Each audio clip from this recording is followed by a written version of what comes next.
Shalom teman-teman, sebelum kita bersama-sama beribadah pada pagi hari ini, saya akan membacakan firman Tuhan yang diambil dari Keluaran 20 ayat yang kelima.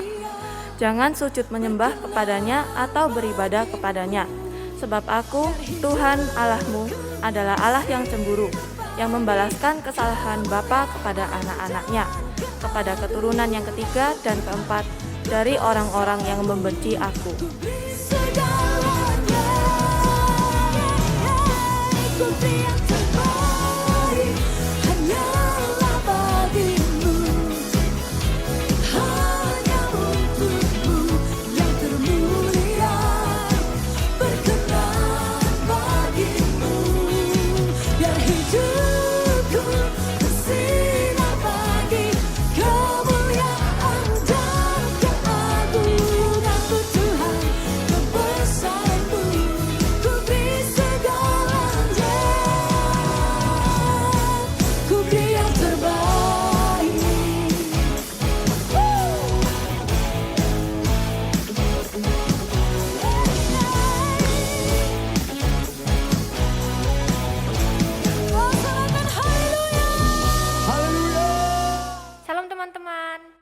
Gimana kabar kalian hari ini? Semoga semuanya tetap semangat untuk memuji Tuhan hari ini ya. Guys, kalian sadar gak sih kalau hari ini tuh sudah hari Minggu? Cepet banget ya, padahal kemarin itu barusan hari Selasa loh. Tapi sekarang udah hari Minggu aja. Nah, semua itu karena rancangan Tuhan. Tuhan ingin kita mengalami hidup yang ringan supaya hal berat yang kita alami itu gak kerasa. Nah, maka dari itu, marilah kita sekarang bangkit berdiri, kita nyanyikan Great is Our God.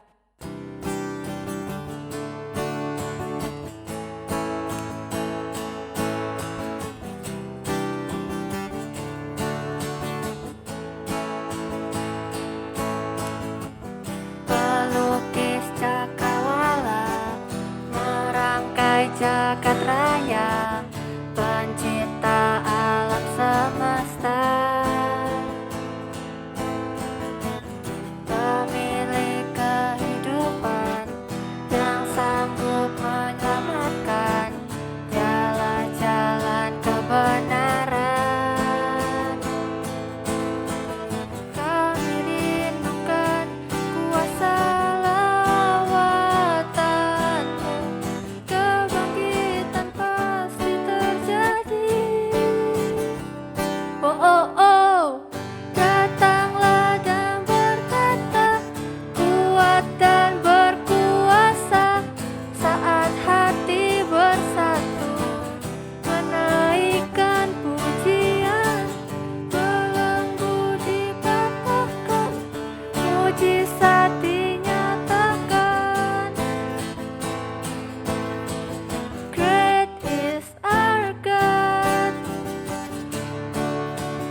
Teman-teman dipersilakan duduk kembali.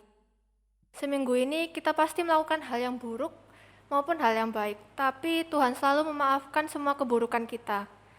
Supaya Tuhan memaafkan kita, kita perlu kembali kepada Tuhan. Teman-teman, mari kita berdoa mengakui segala dosa kita. Mari kita berdoa. Tuhan Yesus, terima kasih atas berkat-Mu pada pagi hari ini.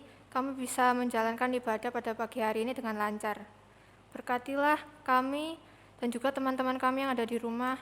Berikanlah mereka semangat untuk tetap selalu menjalankan ibadah mereka, Tuhan. Tuhan, kami juga mohon ampun atas semua segala dosa yang kami telah lakukan sepanjang minggu ini. Kiranya dari kesalahan kami bisa percaya bahwa Engkau satu-satunya Tuhan yang mau memaafkan kami. Engkau adalah Tuhan yang selalu pemaaf buat kami. Tolong maafkan kami ya Tuhan. Terima kasih Tuhan Yesus. Semua doa ini kami serahkan ke dalam tangan-Mu. Haleluya, amin. Sebab Tuhan telah mengampuni kita akan kesalahan dan dosa kita, terimalah berita anugerah yang terambil dari Galatia 2 ayat 19. Sebab aku telah mati oleh hukum Taurat, untuk hukum Taurat supaya aku hidup untuk Allah. Aku telah disalibkan dengan Kristus. Dan petunjuk hidup baru yang terambil dari Kolose 3 ayat 17. Dan segala sesuatu yang kamu lakukan dengan perkataan atau perbuatan, lakukanlah semua itu dalam nama Tuhan Yesus, sambil mengucap syukur oleh Dia kepada Allah, Bapa kita. Sebagai orang-orang yang sudah diampuni oleh Tuhan, yuk kita mau menjalani hidup yang lebih benar karena kita adalah anak Tuhan dan Tuhan adalah teman kita. Mari kita pujikan Friend of God.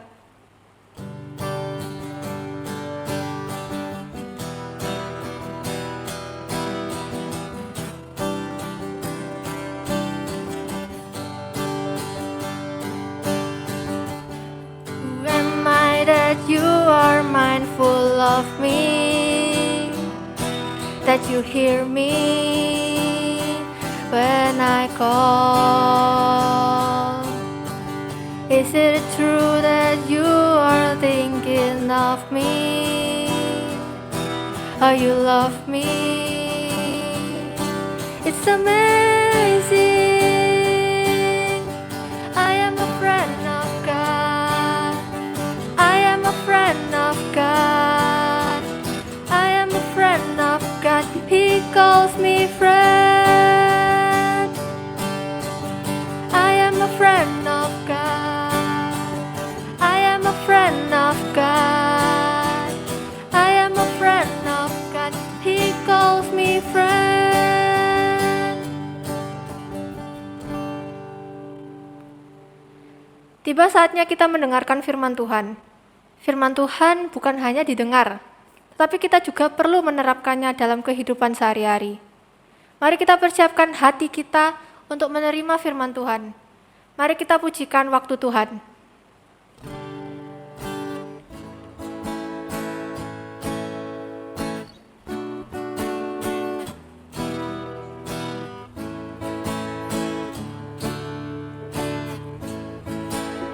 Kau izinkan sesuatu terjadi. Ku percaya semua untuk kebaikanku. Dan nanti telah tiba waktumu. Ku percaya kuasa-Mu memulihkan hidupku. Waktu Tuhan pasti yang terbaik, walau kadang tak mudah dimengerti.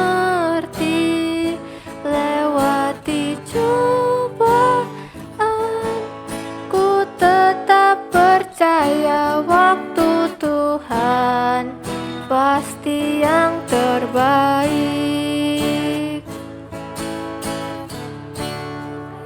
Sesuatu terjadi, ku percaya semua untuk kebaikanku. Bila nanti telah tiba waktumu, ku percaya kuasa-Mu memulihkan hidupku. Waktu Tuhan pasti yang terbaik, walau kadang tak mudah dimengerti.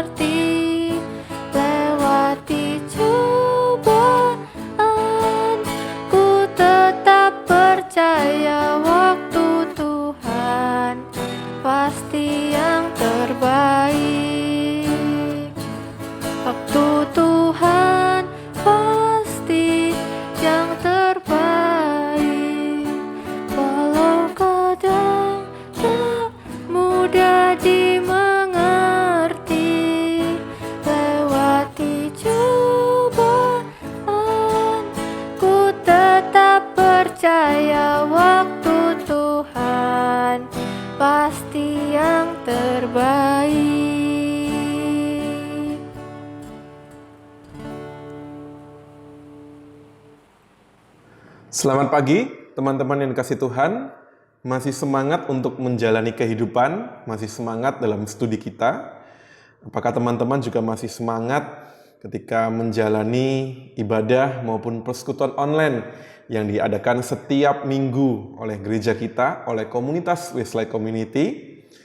Mari kita tetap minta pertolongan dari Roh Kudus supaya kita bisa memahami firman Tuhan yang akan disampaikan pada pagi hari ini. Mari kita bersama-sama berdoa terlebih dahulu.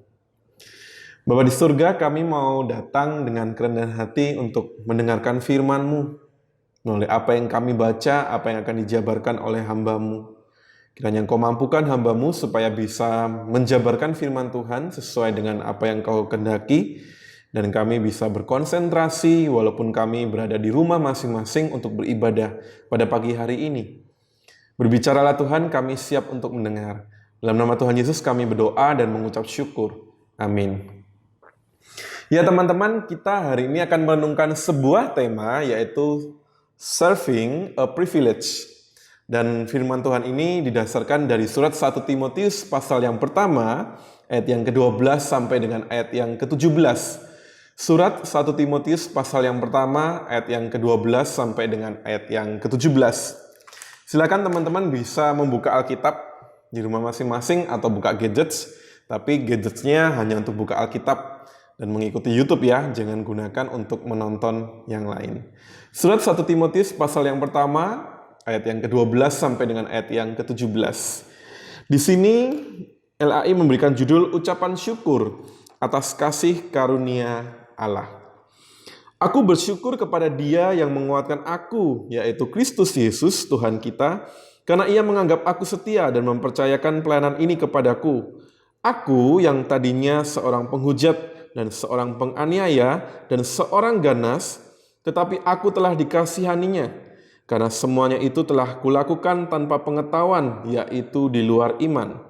Malah kasih karunia Tuhan kita itu telah dikaruniakan dengan limpahnya kepadaku dengan iman dan kasih dalam Kristus Yesus.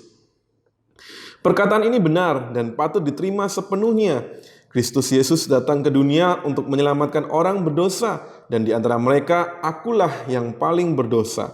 Tetapi justru karena itu aku dikasihani, agar dalam diriku ini sebagai orang yang paling berdosa, Yesus menunjukkan seluruh kesabarannya.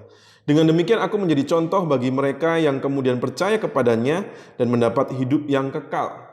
Hormat dan kemuliaan sampai selama-lamanya bagi Raja segala zaman, Allah yang kekal, yang tak nampak, yang esa. Amin. Lesakan ulangi pada bagian yang ke-12, ayat yang ke-12. Aku bersyukur kepada Dia yang menguatkan aku, yaitu Kristus Yesus Tuhan kita, karena Ia menganggap aku setia dan mempercayakan pelayanan ini kepadaku. Demikian pembacaan firman Tuhan. Teman-teman kasih Tuhan, pernahkah teman-teman bertemu dengan orang yang lola? Lola ini merupakan singkatan loading lama.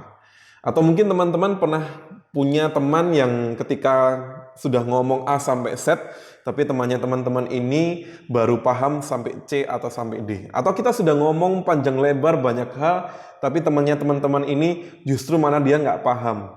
Sudah berulang kali dijelaskan tetapi tidak paham. Lola, loading lama. Ya, Lose pernah bertemu dengan orang yang demikian beberapa waktu yang lalu, yaitu seorang perawat di sebuah rumah sakit yang ada di Surabaya, ketika Lose pada waktu itu mengantarkan papanya Lose untuk melakukan proses endoskopi. Endoskopi itu memasukkan kamera itu ke dalam kerongkongan kemudian ke lambung untuk melihat apakah di bagian lambungnya itu mengalami iritasi atau tidak. Pada waktu itu Lose sudah tanya banyak hal mulai dari A sampai Z, bagaimana prosedur untuk melakukan endoskopi.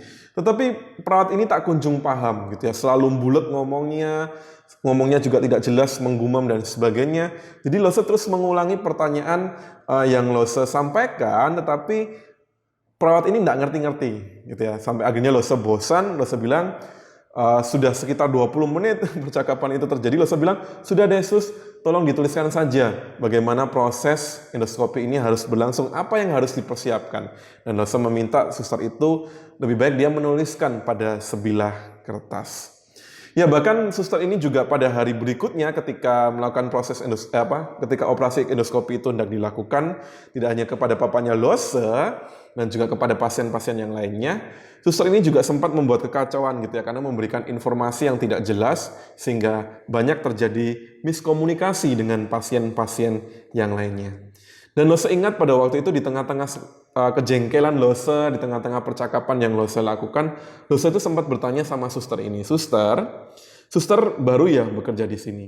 Karena Lose berpikir, wah kalau dengan kualitas kerja yang demikian, salah-salah, nggak jelas, apalagi dia ada di front office, bagian yang menjelaskan kepada pasien bagaimana harus mempersiapkan proses endoskopi. Tapi kenapa kualitas kerjanya demikian? Wah, ini mungkin kalau baru kerja ya pantas saja kalau kualitasnya demikian. Tetapi yang menarik teman-teman, suster ini menjawab demikian. Pak, saya ini sudah kerja 15 tahun di sini.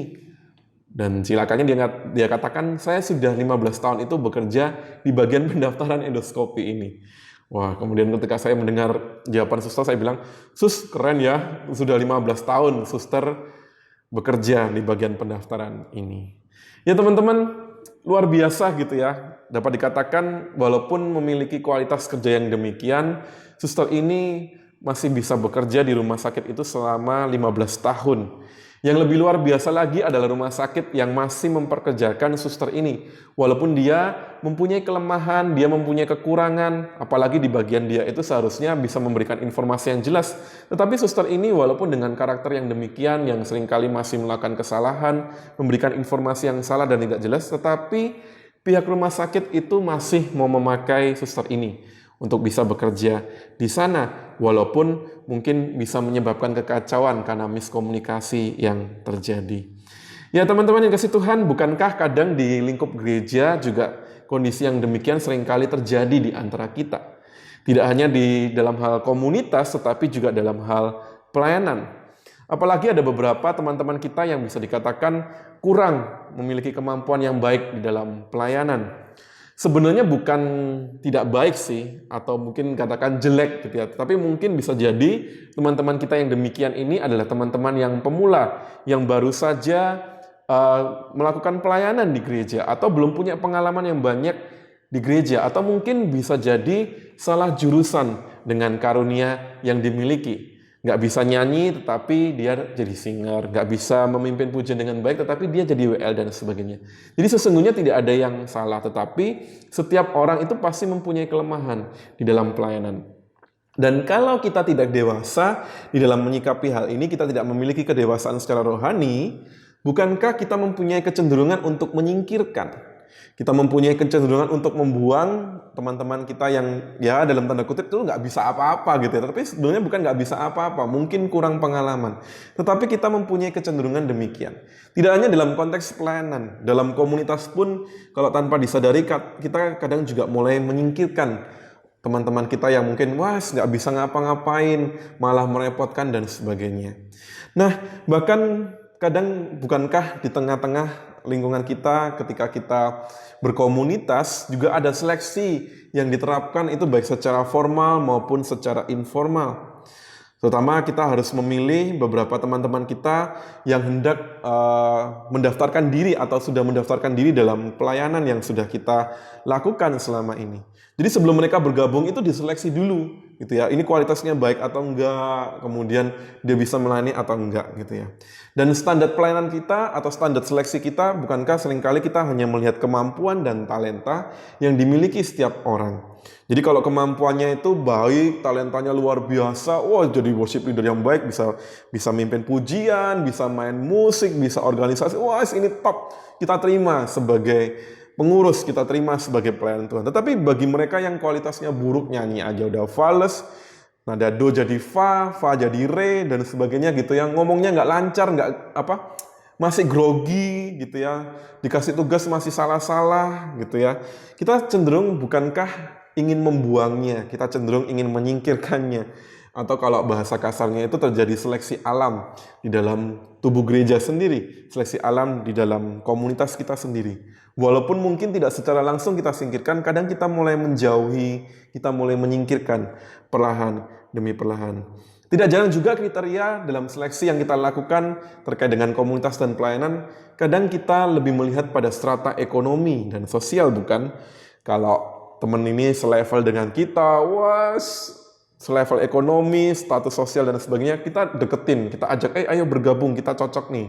Tetapi bagaimana dengan mereka yang tidak selevel gitu ya, baik secara status ekonomi dan sosial? Bukankah kadang kita cenderung juga untuk menjauhi? Wes dijauhi aja deh, wes nggak usah diurusin, diasingkan saja gitu ya. Dan kita menyeleksi mereka dalam komunitas kita, dalam pelayanan yang kita lakukan.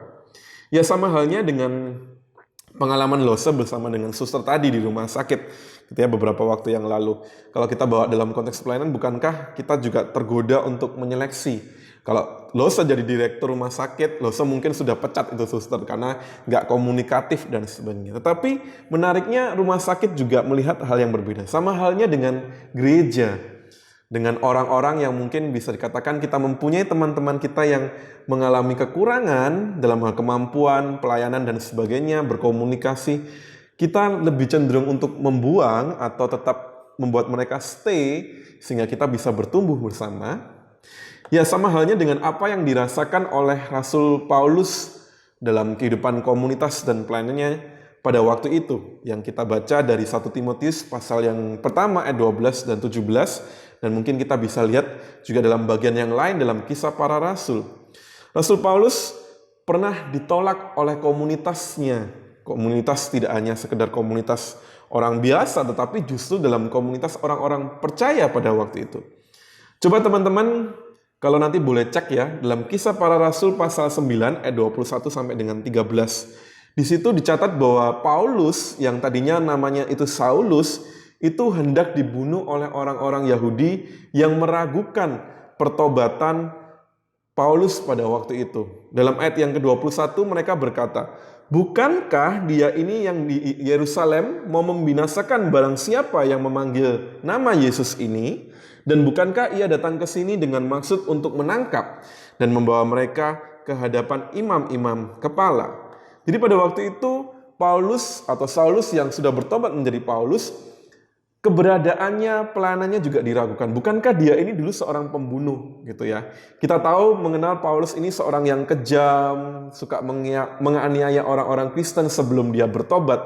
Seperti yang tercatat dalam Kisah pasal yang ke-8 ayat 3, pasal 9 ayat 1 sampai 2, kemudian juga dalam Galatia pasal yang pertama ayat 13. Di situ kita bisa melihat Paulus ini adalah manusia yang sangat jahat, membunuh banyak orang-orang percaya.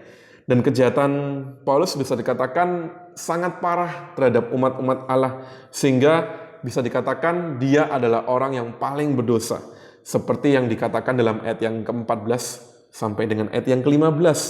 Paulus adalah pribadi yang sangat berdosa di hadapan Allah, tetapi menariknya justru dia mengalami pertobatan dan dipertobatkan, bahkan dipakai oleh Allah sendiri bagi kemuliaannya untuk pemberitaan Injil yang luar biasa. Keberdosaan Paulus itu tidak lebih besar dari kasih karunia Allah yang tidak bersyarat yang dinyatakan di dalam kehidupan Paulus sebagai orang percaya yang sudah bertobat, yang mau mengikut Tuhan dengan sungguh-sungguh. Nah, namun karena Paulus dikatakan dia memang berdosa, dia memang tidak layak untuk menjadi muridnya Tuhan dan melayani Tuhan, tetapi menariknya teman-teman, ia justru benar-benar percaya. Paulus dalam perjalanan hidup selanjutnya, dia mau setia, dia mau melayani Allahnya. Oleh karena itu, Allah yang panjang sabar dan penuh dengan kemurahan itu memberikan kesempatan kepada Paulus pada waktu itu untuk bertobat, menerima Yesus Kristus sebagai Tuhan. Seperti yang tercatat dalam Kisah Para Rasul pasal yang ke-9 ayat yang pertama sampai dengan ayat yang ke-19. Kemurahan Allah kepada Paulus seharusnya juga memberikan semangat bagi kita semua untuk memberitakan Injil bagi orang-orang berdosa. Jadi artinya apa? Dalam pelayanan kita, dalam komunitas kita, janganlah hanya pilih-pilih orang-orang yang baik-baik saja, yang statusnya tinggi, statusnya baik, yang mungkin selevel dengan kita, tetapi justru dalam komunitas dan pelayanan kita dipanggil untuk melayani setiap sesama kita yang lemah, yang juga berdosa. Kenapa? Karena kita sama-sama orang berdosa. Kita sama di mata Tuhan. Tidak ada yang kaya, tidak ada yang miskin, tidak ada yang bisa ini, bisa itu, multitalenta dan sebagainya. Kita sama di hadapan Tuhan. Sama seperti bagaimana Allah memandang atau melihat kasus dari Rasul Paulus yang semula dia seorang penganiaya jemaat, tetapi Tuhan mengasihi dia, mempertobatkan dia, dan kemudian Tuhan pakai Paulus ini untuk melayani dengan luar biasa. Melalui ungkapan syukur yang dinyatakan Rasul Paulus yang kita lihat dalam ayat yang ke-12 yang Losa tekankan, kita dapat melihat bahwa Kristuslah yang meletakkan seseorang itu di dalam pelayanan. Jadi sekarang kalau teman-teman bisa melayani Tuhan, itu bukan karena kehebatan teman-teman, tetapi karena Yesus Kristus, Tuhan kita, yang menempatkan kita dalam pelayanan. Bukan sebuah kebetulan, tetapi semuanya itu berada dalam rencana Tuhan. Seseorang harusnya bersyukur gitu ya, kalau Kristus sudah meletakkan dirinya di dalam pelayanan, itu merupakan sebuah anugerah. Dan bahkan kalau kita perhatikan, kata menguatkan dalam bahasa Ibrani memakai kata endunamosanti. Ini hendak menyatakan bahwa Kristus itu telah menguatkan, memberikan kekuatan kepada Paulus pada waktu itu untuk melayani. Bagi Paulus ini merupakan sebuah penggenapan janji Kristus dalam Kisah pasal yang pertama ayat yang 8 dikatakan, tetapi kamu akan menerima kuasa kalau Roh Kudus turun ke atas kamu, dan kamu menjadi saksiku di Yerusalem dan di seluruh Yudea dan Samaria dan sampai ke ujung bumi. Dalam Kisah pasal yang pertama ayat 8 ini Tuhan Yesus Kristus itu menyatakan dia akan memberikan kuasa. Dan kuasa itu diberikan pada setiap kita yang lemah, yang merasa nggak apa-apa dalam pelayanan. Loh, saya ini nggak bisa nyanyi, nggak bisa main musik, tetapi bagi setiap orang-orang percaya itu diberikan kuasa untuk bisa melayani. Dan kata kuasa ini sendiri berasal dari kata Yunani yaitu dunamis dalam perjanjian baru. Bang ini ingin menunjukkan bahwa Paulus pada waktu itu dia bukan hanya bersyukur atas pemilihan dia sebagai rasul pada waktu itu, Tuhan bisa menerima dia sebagai rasulnya, tetapi ada penguatan, ada kuasa yang diberikan oleh Tuhan. Di mana Rasul Paulus di tengah segala penderitaan dalam pelayanannya, dia tetap dikuatkan dalam pelayanannya. Jadi apa? Seorang yang berdosa pada akhirnya diberikan kesempatan untuk bisa melayani Tuhan. Jadi ketika kita melayani, ketika kita berkomunitas, janganlah pakai kacamata manusia kita untuk memandang sesama kita, teman-teman kita yang hendak bergabung dengan kita dalam komunitas dan pelayanan. Pakailah kacamata kasih seperti Tuhan juga melihat kacamata kasih terhadap Paulus yang sangat berdosa, yang penuh dengan kelemahan, yang mungkin tidak layak untuk menjadi seorang pelayan bagi Tuhan. Sama halnya biarlah kita memakai kacamata. Itu untuk memandang diri kita ini bisa melayani Tuhan itu semuanya karena anugerah Tuhan. Kita juga memberikan kesempatan bagi teman-teman kita yang mungkin baru belajar, baru punya pengalaman untuk pelayanan. Kita berikan kesempatan mereka di tengah kelemahan itu karena mereka juga orang-orang yang dikasihi Tuhan. Nah teman-teman yang kasih Tuhan, pada pagi hari ini saya ingin mengajak kita semua diajak untuk menyadari bahwa kita dapat melayani Tuhan ini bukan karena kita hebat, bukan karena kita pintar, kita punya kemampuan yang lebih hebat daripada orang lain. Justru karena kita sama-sama manusia yang berdosa. Oleh karena itu seharusnya kita ini semua dimurkai oleh Tuhan, dimurkai oleh Allah. Tetapi Yesus Kristus yang telah mati di atas kayu salib, itu sudah berkorban bagi kamu, bagi kita semua dan juga bagi Lose. Dan sehingga kita dibenarkan di hadapan Allah, kita dilayakan untuk datang dan kita dilayakan untuk melayani Dia. Tuhan tidak memanggil orang-orang yang hebat, orang-orang yang pandai, atau orang-orang yang cakap, multitalenta, yang kaya dan sebagainya. Namun justru Tuhan itu mau memanggil orang-orang berdosa seperti Lose dan juga teman-teman sekalian. Kita semua orang-orang berdosa. Biarlah sama seperti Paulus, ya, orang yang berdosa yang pernah menganiaya orang-orang percaya umat Allah, kita boleh datang dengan kesungguhan hati kita, kesetiaan kita dalam mengikut Tuhan. Kita sungguh-sungguh sudah bertobat. Dan biarlah dalam setiap komunitas dan pelayanan, kita benar-benar bisa meyakini kita boleh melayani Tuhan, itu karena anugerah dan kemurahan Tuhan.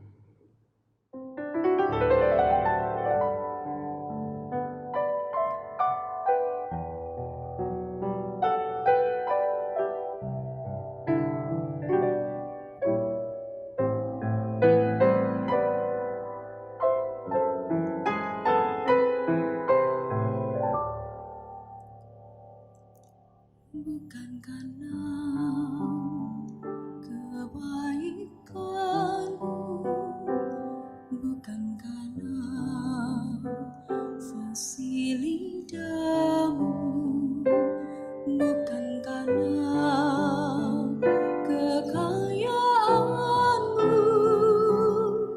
Kau dipilih, kau dipanggilnya, bukan karena kecakapanmu, bukan karena baik rupamu, bukan karena kelebihanmu.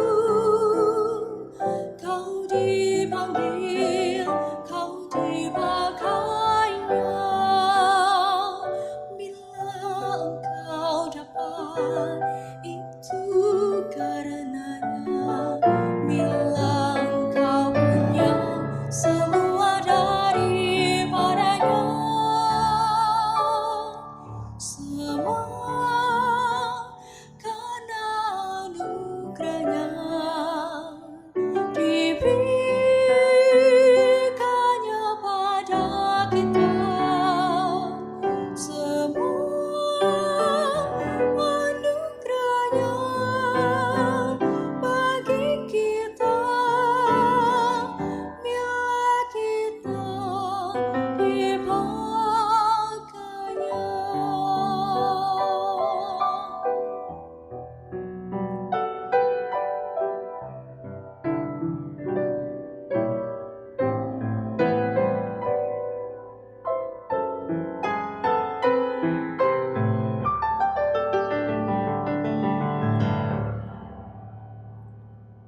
Bukan karena kecakapanmu, bukan karena baik rupamu, bukan karena kelebihanmu. Kau dipanggil, kau dipakainya. Bila engkau dapat, itu karenanya. Bila engkau punya semua daripadanya,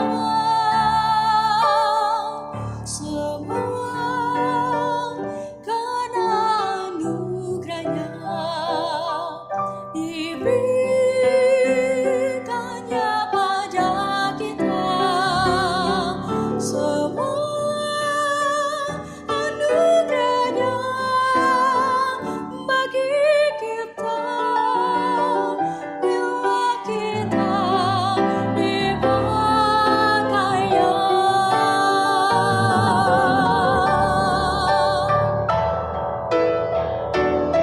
Semua karena anugerahnya diberikannya pada kita. Semua anugerahnya bagi kita, bila kita dipakainya.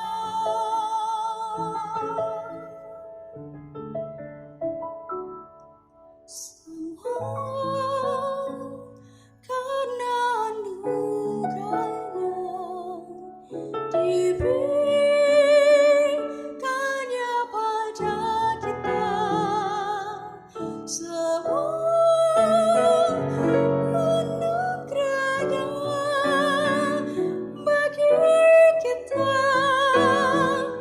bila kita dipakainya.